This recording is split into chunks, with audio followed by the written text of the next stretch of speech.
GS paradise, the one stop solution of all GS subject. तो सबसे पहले तो थैंक यू सो मच हमारी इंट्रोडक्टरी वीडियो को इतना प्यार देने के लिए, इतना सपोर्ट देने के लिए। ऐसे ही आप हमें सपोर्ट करते रहिए, हम अपने साइड से आपको बेस्ट कंटेंट अवेलेबल करवाएंगे। तो आपने हमारी इंट्रोडक्टरी वीडियो में हमारे बैचेस के बारे में, हम कैसे सब्जेक्ट्स के साथ डील करेंगे, वो सारी चीज़ें आपने जान ली होंगी। तो इस वीडियो से बेसिकली अब हम स्टार्ट करेंगे कि कैसे सब्जेक्ट्स को अप्रोच करना है। तो मैं यहाँ पे आपको पढ़ाऊंगी हिस्ट्री, ठीक है। तो सबसे पहले तो किसी भी सब्जेक्ट को पढ़ने के लिए ना उस सब्जेक्ट में इंटरेस्ट होना चाहिए, और इंटरेस्ट होने या ना होने के बहुत सारे रीजंस होते हैं कि कभी कभी ऐसा होता है कि हमारे पास हमें एक अच्छा मेंटोर नहीं मिल पाता है, तो उसकी वजह से भी हमें सब्जेक्ट में इंटरेस्ट नहीं आता है। देखिए, एक अच्छे मेंटोर का होना बहुत इंपॉर्टेंट है। जब आपके पास एक अच्छा मेंटोर होता है, आपके अंदर अपने आप ही इंटरेस्ट आ जाता है, और अपने आप ही आपके अंदर एक डिसिप्लिन आ जाता है उस सब्जेक्ट को पढ़ने का, ठीक है। तो इंटरेस्ट का होना बहुत ज़रूरी है, और एक सिस्टमैटिक अप्रोच, एक प्लानिंग का होना ज़रूरी है ना। क्योंकि देखिए, जब सोल्जर्स मैदान में लड़ने जाते हैं तो पूरी प्लानिंग के साथ जाते हैं, है ना। तो उसी तरह सेम वे पढ़ाई में भी अप्लाई होता है कि एक प्लान्ड अप्रोच के साथ हमें चलना चाहिए। मतलब हमें पता होना चाहिए कि हमारे लिए क्या रेलेवेंट है और क्या नहीं रेलेवेंट है, क्या पढ़ना है क्या नहीं पढ़ना है। और स्पेशली हिस्ट्री जैसे सब्जेक्ट में जो बहुत वास्ट है, इसके 3 पार्ट ही हैं, एंशिएंट, मिडाइवल, मॉडर्न, है ना। और इसीलिए हिस्ट्री में सबको बहुत प्रॉब्लम होती है कि लोग एक्चुअली में फाइंड आउट नहीं कर पाते हैं कि हमें क्या पढ़ना है क्या नहीं पढ़ना है, इतने सारे फैक्ट्स, है ना, ये सारी चीज़ें। तो इस वीडियो में आपकी ये सारी ही प्रॉब्लम्स दूर हो जाएंगी। मैं बताऊंगी कि हिस्ट्री को अप्रोच कैसे करना है, हमें क्या क्या क्या स्ट्रेटजीज अपनानी है, किन किन सोर्सेस को फॉलो करना है, ठीक है। तो इन सारी चीज़ों के साथ हमें कैसे डील करना है, हम इस वीडियो में जानेंगे, और इसके बाद हम फुल फ्लेज्ड अपने लेक्चर्स की शुरुआत करेंगे। तो चलिए जानते हैं, सबसे पहली स्लाइड हमारी क्या है। सबसे पहली स्लाइड है सोर्सेस, सबसे इम्पोर्टेंट चीज। ये क्या है, हमारे वेपन्स, ठीक है।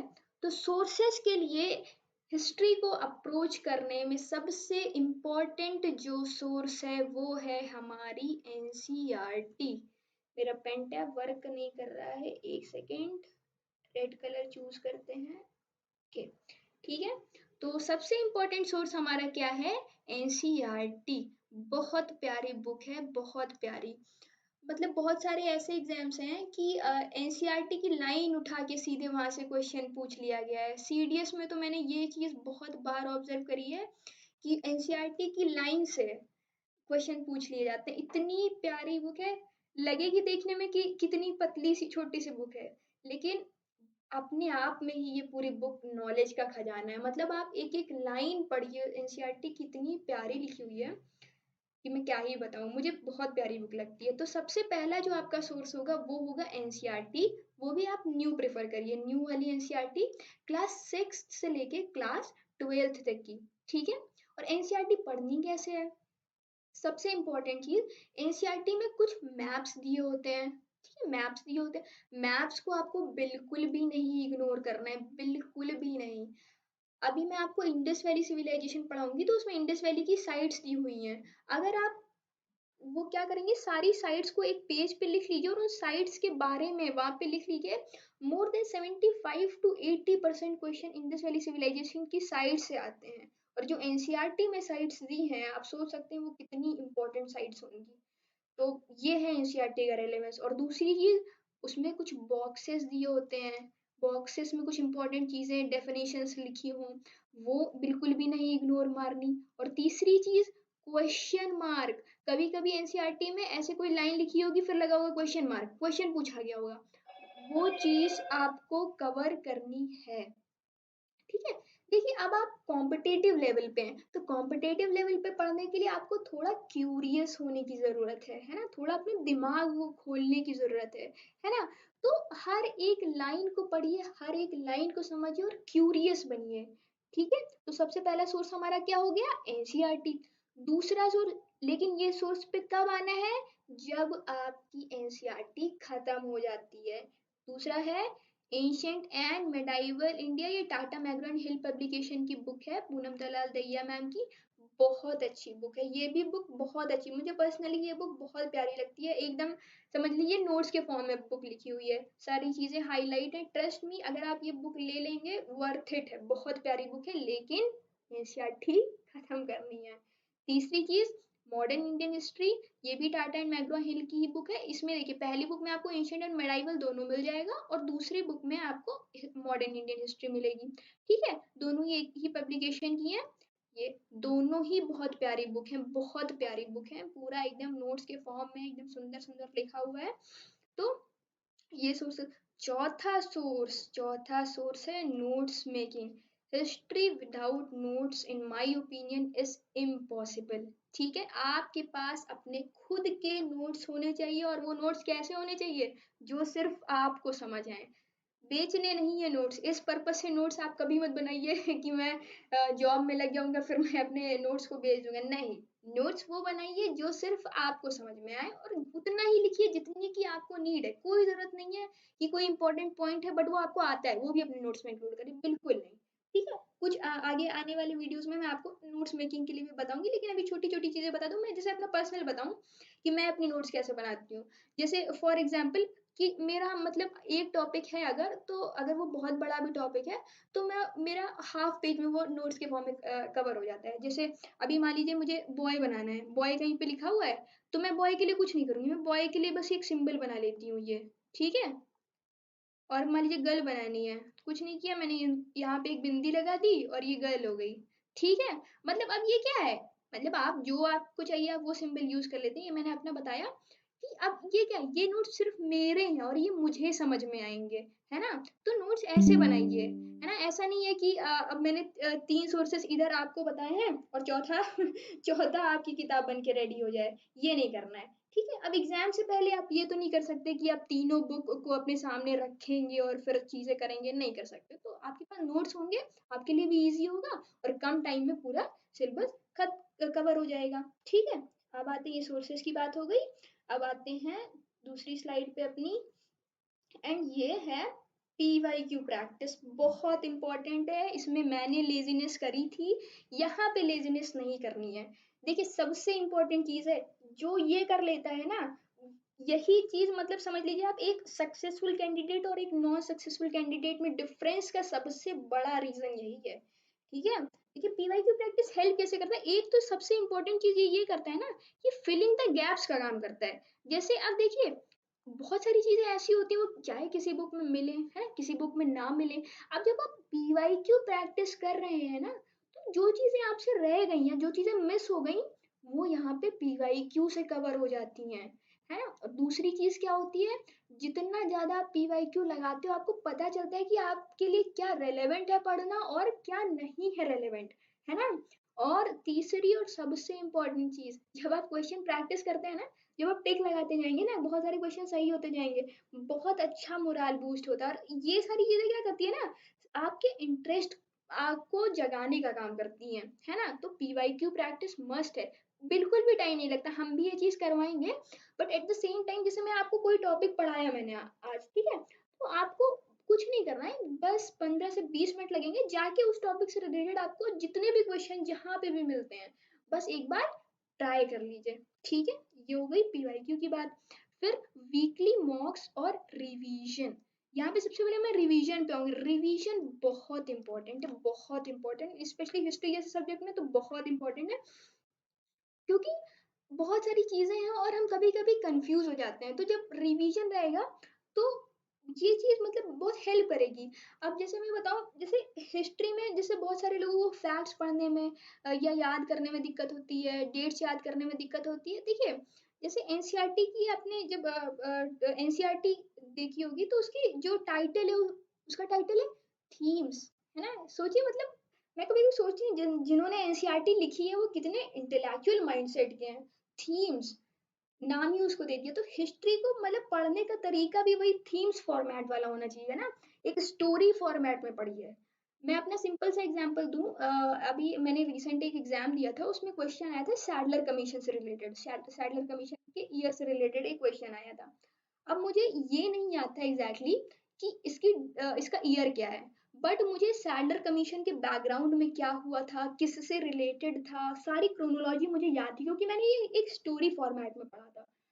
आप विश्वास नहीं मानेंगे, वो क्वेश्चन मैंने सही मार्क किया। मतलब ये तो एक सिंपल सा एग्जांपल है, मैंने ये बताने की कोशिश इससे करी है कि जब आप हिस्ट्री को एक स्टोरी फॉर्मेट में लेके चलेंगे ना, मैं ट्रस्ट मी ऑन दिस, कोई डेट्स वगैरह याद करने की जरूरत ही नहीं है। रिवीजन करते रहिए चीजों का और एक स्टोरी अपने दिमाग में बनाए रखिए, बहुत हेल्पफुल होती है, बहुत हेल्पफुल। और तीसरी चीज जो मैंने लिखी है, वीकली मॉक्स। वीकली मॉक्स मतलब देखिए, अब आप एक वीक में जैसे आप पढ़ रहे हैं हिस्ट्री, 2-3 टॉपिक्स आप कवर कर लेंगे। अब सबके मिक्स क्वेश्चंस लगाइए। देखिए सेक्शनल जब हम क्वेश्चन लगाते हैं तो ऐसा होता है ना कि हम थोड़े रिलैक्स होते हैं कि हाँ एक टॉपिक पढ़ा है, इसी से रिलेटेड क्वेश्चन। जब मिक्स आ जाएंगे ना, तो आपको मिक्स में हिस्ट्री में क्या होगा, क्रोनोलॉजी के साथ मैच करवानी होंगी चीजें, हर चीज में थोड़ा दिमाग अपना खोलना पड़ेगा, है ना। तो वीकली मॉक्स इस वे में आपकी हेल्प करेंगे, है ना। कोई कुछ ज़्यादा नहीं करना है, बस वीकेंड्स पे टाइम आप निकालिए, वीकेंड्स पे टाइम निकालिए, मुश्किल से 1 घंटा लगेगा, बस 1 घंटे, 1 घंटा तो हम शायद कभी बैठे-बैठे बिता देते हैं। बस ये करना है आपको, ठीक है? ये बात हो गई। आते हैं नेक्स्ट स्लाइड पे। अ, हाँ, चलिए। अब मैंने सब बता दिया, सोर्सेस क्या करने हैं, उसके बाद क्या करना है, बट हमें ये भी तो पता होना चाहिए ना कि पढ़ना एक्चुअली में कैसे है, ठीक है? यहाँ पे हम कौन-सी पॉलिसी अपनाएँगे? डिवाइड एंड रूल, ब्रिटिशर्स ने अपनाई थी ना, divide and rule. Divide and rule से चीजें आसान हो जाती है। इन द सेम वे हम पढ़ाई में भी वही चीज अप्लाई करेंगे कि चीजों को फ्रेगमेंट्स में बांटिए और फिर पढ़िए। लिखा है ना, one day one target approach, है ना। जैसे फॉर एग्जाम्पल अभी जैसे मैंने बोला कि आपने स्टार्ट किया है गुप्ता एम्पायर, अब गुप्ता एम्पायर को छोटे छोटे पार्ट्स में बांट लीजिए कि पहले दिन रूलर्स पढ़ना है, दूसरे दिन एडमिनिस्ट्रेशन पढ़ना है, तीसरे दिन आर्किटेक्चर पढ़ना है, चौथे दिन इकोनॉमी पढ़नी है। ठीक है, कंप्लीट होने के बाद क्वेश्चन लगाना, क्वेश्चन लगाना, क्वेश्चन क्वेश्चन, ऐसे पढ़िए, है ना। सुबह उठिए, कुछ नहीं, एक कहीं पे शीट पेपर कर लीजिए या कुछ भी करिए, बस लिख दीजिए कि आज मुझे ये किसी भी हालत में कंप्लीट करना है। और देखिए जब आप ऐसे छोटे छोटे पार्ट्स में बांट लेंगे ना, तो कम टाइम भी लगेगा और आप बहुत प्रोडक्टिव वे में उस चीज को रेडी कर पाएंगे, है ना। तो ऐसे चीजों को छोटे छोटे फ्रेगमेंट्स में बांटना है, फिर खत्म करना है, ठीक है। ये हो गई हाउ टू स्टडी, मतलब डिवाइड एंड रूल की पॉलिसी।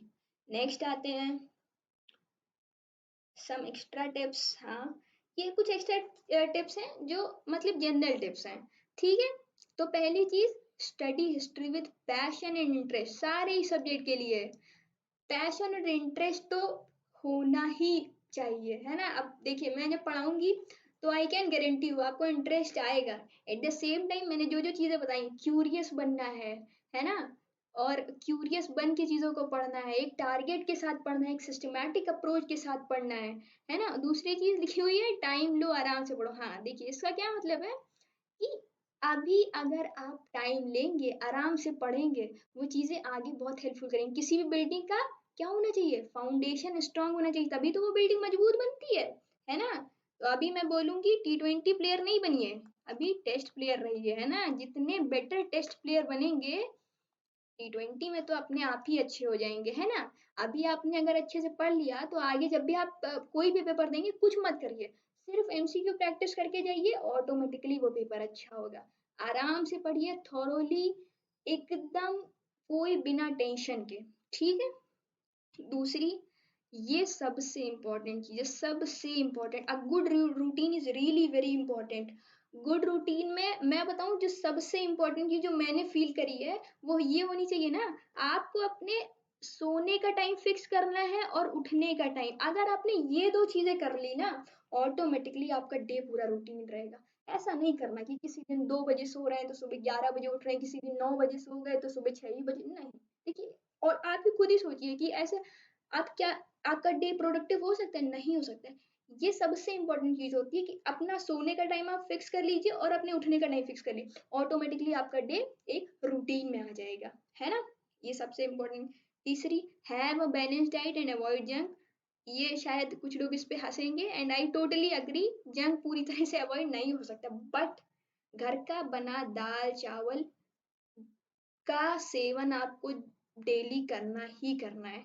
जंक के लिए क्या करना है आपको, ऐसे खुद को थोड़ा सा, है ना, वो करिए कि अगर मैंने आज ये टॉपिक खत्म कर लिया या 15 दिन में मैंने ये टॉपिक खत्म कर लिया, मैं जाके खाऊंगा, लेकिन हाँ थोड़ा लिमिट में, एक्स्ट्रा भी नहीं खा लेना है ना। तो इस तरह खुद को रिवॉर्ड करिए, है ना। और दाल चावल इज रियली वेरी इंपॉर्टेंट, सबसे इंपॉर्टेंट डाइट होती है, उसको बिल्कुल भी नहीं अवॉइड करना है ना। अब यहाँ पे आप मेहनत कर रहे हो, है ना, आपका दिमाग चल रहा है ना, तो जरूरत है ना उसको अच्छे न्यूट्रिशियस फूड की, पानी पीते रहना है, वाटर बहुत इंपॉर्टेंट है, ठीक है, रेगुलर इंटरवल्स पे पानी पीजिए, है ना।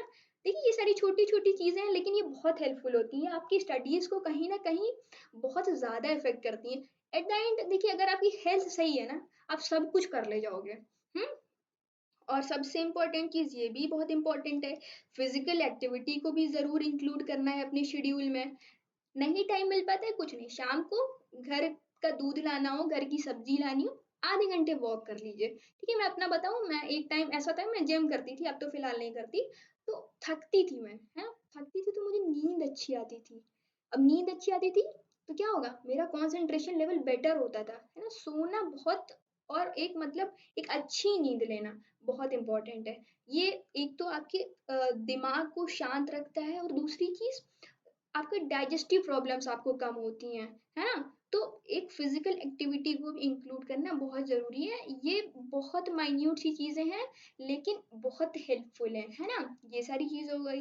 तो बेसिकली ये हमने एक समझ लीजिए कि कैसे चीज़ों को अप्रोच करना है, ये सारी चीज़ें हमने इस वीडियो में जानी।